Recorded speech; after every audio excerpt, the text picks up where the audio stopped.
अस्सलाम वालेकुम। तो आज का जो हमारा टॉपिक है वो है इंडेक्स नंबर इसका इंट्रोडक्शन करते हैं। पहले इंडेक्स नंबर होते क्या हैं हमारे पास।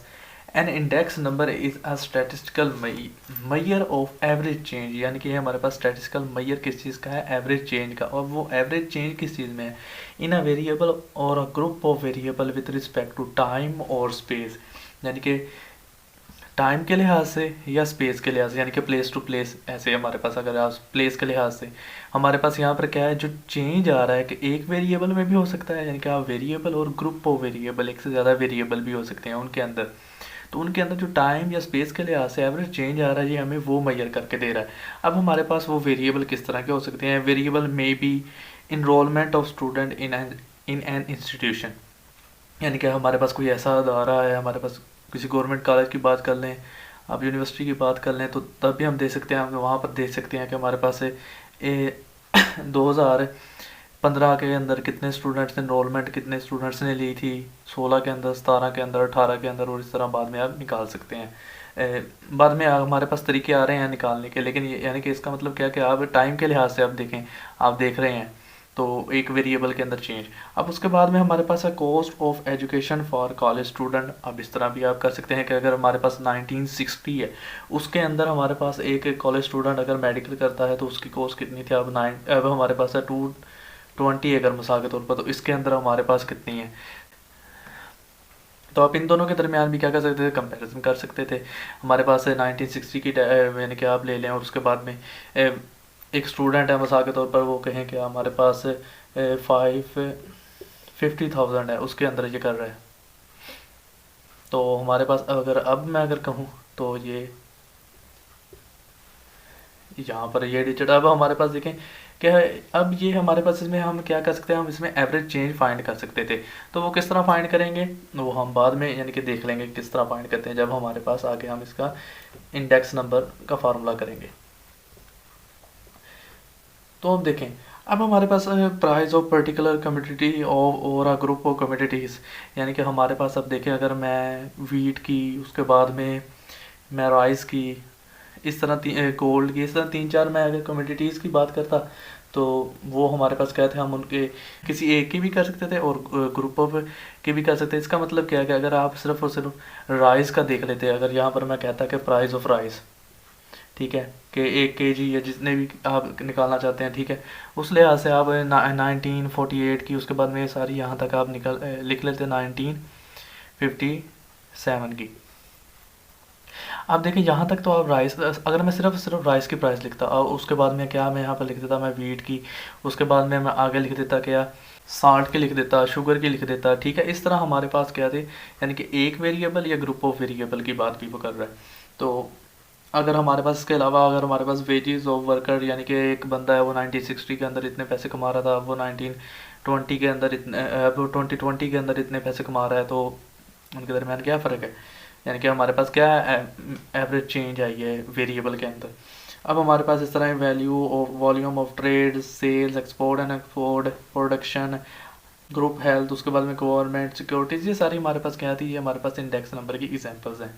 तो ये हमारे पास एक यानी कि स्टैटिस्टिक्स की डेफिनेशन, ये हमारे पास इंडेक्स नंबर की डेफिनेशन ये भी है, इस तरह भी आप डिफाइन कर सकते हैं। और एक हमारे पास था साइंटिस्ट, ये हमारे पास एक इकोनॉमिस्ट था, इंग्लिश इकोनॉमिस्ट, इसका नाम है F.Y. एडवर्थ। तो इसने हमारे पास क्या किया था, इसने भी हमारे पास हमें ये बताया था, क्लासिकल डेफिनेशन इसकी थी। तो क्लासिकल डेफिनेशन आपको समझने में थोड़ी सी दिक्कत होगी, कंफ्यूजिंग है, तो उससे बजाय आप ये देखें, उसके शॉर्ट वर्जन है, समझाया क्या मेन बात क्या उसमें, वो ये है कि an index number is a device, एक ऐसी डिवाइस है डेट मैयर द चेंज, जो हमारे पास चेंज को मैयर कर रही होगी, occurring in data from time to time के लिहाज से हमारे पास जो डाटा के अंदर चेंज आ रही है उसे, या हमारे पास प्लेस टू प्लेस। अब प्लेस यानी कि सिर्फ टाइम नहीं, इसमें हमारे पास क्या है, हम प्लेस टू प्लेस भी हमारे पास जो डाटा के अंदर चेंज आ रही है उसे भी मैयर कर सकते हैं। यानी कि आप देखें, अगर मैं यहाँ पर वीट की प्राइस ही लिख देता, उसके बाद में यहाँ पर मेरे पास डाटा जो ईयर का नहीं है, मेरे पास प्लेसेस का डाटा है, यानी कि आप डिफरेंट प्लेसेस की बात करें, कराची वगैरह, जिस तरह भी आप लिखना चाहते हैं, और उसके बाद में आप किसी को एक को बेस ईयर रख लेंगे। अब मैं बेस ईयर वगैरह के बारे में भी आपको बताता हूँ, फिलहाल आप इतना याद रख लें कि हमारे पास टाइम के लिहाज से भी, लेकिन ये हमारे पास अगर आपके पास प्लेसेस के लिहाज से भी लिखा होता तब भी हम इसमें क्या कर सकते थे, एवरेज चेंज को निकाल सकते थे, जो हमारे पास चेंज अकर हो रही थी डाटा के अंदर, वो उसे हम क्या कर सकते थे, मैयर कर सकते थे। अब हमारे पास जो इंडेक्स है उसे हम ऑब्टेन कैसे करते हैं, ये बात है मेन कि हमने उसे ऑब्टेन कैसे करना है। तो हम उसे ऑब्टेन करेंगे bye expressing the data for various periods. ये देखिए हमारे पास वेरियस पीरियड्स का डाटा है, यानी कि हमारे पास टाइम के लिहाज से जो डाटा दिया गया, और प्लेसेस या प्लेसेस का अगर हमारे पास डाटा होता as percentage of some specific period, एक स्पेसिफिक पीरियड के लिहाज से या प्लेस के लिहाज से हमने उसकी क्या करनी है, हमें परसेंटेज के लिहाज से उसे शो करेंगे for the purpose of comparison, comparison के पर्पस के लिए। और उसे जो हमारे पास हमने जो हमने जो स्पेसिफिक पीरियड या प्लेस ले रहा है उसे हम क्या कहेंगे, उसे हम कहेंगे बेस। वो हमारी क्या होगी, बेस। तो ये इतना मुश्किल नहीं था, अभी मैं आपको बताता हूँ। ये देखें हमारे पास अगर ये डाटा है तो इसमें हमारे पास क्या है, ये पहली बात हमारे पास यानी कि वेरियस पीरियड्स की बात होगी। अब हमने परसेंटेज के लिहाज से देखें, मैंने 1958 इसे बेस ले लिया है। तो अब इससे मैंने कैसे करना था, मैंने परसेंटेज के साथ मैंने यानी कि बेस को आपने क्या करना है, आपने देखें हमारे पास क्या है, बेस प्राइसेस है ना। अब अगर मैंने इसके साथ कंपेयरिंग करनी है ना, यानी कि 1948 की और उसके बाद में 1949 की, तो आपने क्या करना था, आपने यहाँ पर अगर मैं आपको बताऊँ तो 5.87 डिवाइडेड बाई 5.27 और मल्टीप्लाई, यानी कि बेस के साथ आपने क्या करना है, डिवाइड करना और मल्टीप्लाई बाई 100 परसेंटेज के लिहाज से। ठीक है, तो इस तरह आप क्या आपका जो आंसर निकलेगा, ये देखें हमारे पास अब ये आंसर आ गया 112। तो ये हमारे पास क्या है, ये हमारे पास इसका प्राइस इंडेक्स नंबर है। तो इस तरह आप क्या निकालते होंगे, इस तरह आप देखें आपकी बेस नहीं अब चेंज होगी। एक होता है फिक्स बेस और एक होता है हमारे पास चेन बेस वगैरह, वो अब बाद में आएंगे। लेकिन हमारे पास यहाँ पर मैंने जो समझाने के लिए आपको बताया, हमारे पास बेस सेम रहेगी। यानी कि अपने कंपैरिजन किसके साथ करें, 1948 के साथ ही सभी का कर रहे हैं। यानी कि देखें अब हमने ये वाली अगर इसका निकालना होता ना प्राइस इंडेक्स, तो आपने इस वाली वैल्यू को, ये हमारे पास 612 है, इसे डिवाइड करवा देना था इसके ऊपर, यानी कि ये बटे में आ जानी थी ये वाली वैल्यू, और मल्टीप्लाई बाय 100, यानी कि 612 डिवाइडेड बाय 5.27 मल्टीप्लाई बाय 100। तो ये हमारे पास क्या आ जाना था, हमारे पास इस तरह हमारे पास ये सारे के सारे क्या निकल के आ जाने थे, प्राइस इंडेक्स।